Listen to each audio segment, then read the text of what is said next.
सखर मां वाक़े अपडेट कंदा हलूं। रिपोर्ट करे रहियो आहे हफ़ीज़ लाशारी। सखर भरिसां टंडो मस्ती जे मक़ाम ते क़ौमी शाहरा ते कराची खां पंजाब वेंदड़ मुसाफ़िर कोच मुख़ालिफ़ पासे खां ईंदड़ ट्रॉलर सां टकराइजी वई, जंहिंजे नतीजे में 11 मुसाफ़िर फौत थी विया आहिनि, जॾहिं त केतिरा ई ज़ख़्मी थी पिया। रेस्क्यू ज़रियनि मूजिबि हादसो तेज़ रफ़्तारी ऐं ओवरटेकिंग सबबि पेश आयो आहे। टक्कर एतिरो शदीद हो जो कोच जो अॻियों हिसो मुकमल तौर तबाह थी वियो ऐं केतिरा ई मुसाफ़िर गाॾी अंदरि फासी पिया, जिन खे मक़ामी माण्हुनि ऐं इमदादी टीमुनि गॾिजी ॿाहिरि कढियो।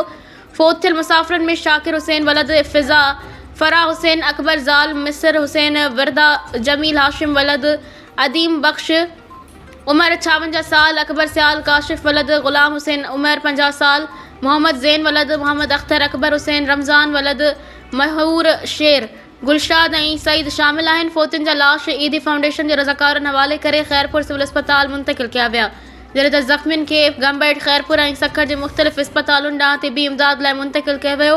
इस्पताल ज़रियनि मूजिबि कुझु ज़ख़्मियुनि जी हालत ॻणिती जोगी ॿुधाई पई वञे। पुलिस ट्रॉलर ड्राइवर खे तहवील में वठी वाक़े जी जांच शुरू करे छॾी आहे। हादसे सबबि क़ौमी शाहरा ते कुझु वक़्त लाइ ट्रैफ़िक मुतासिर रही, जेका बाद में बहाल कई वई।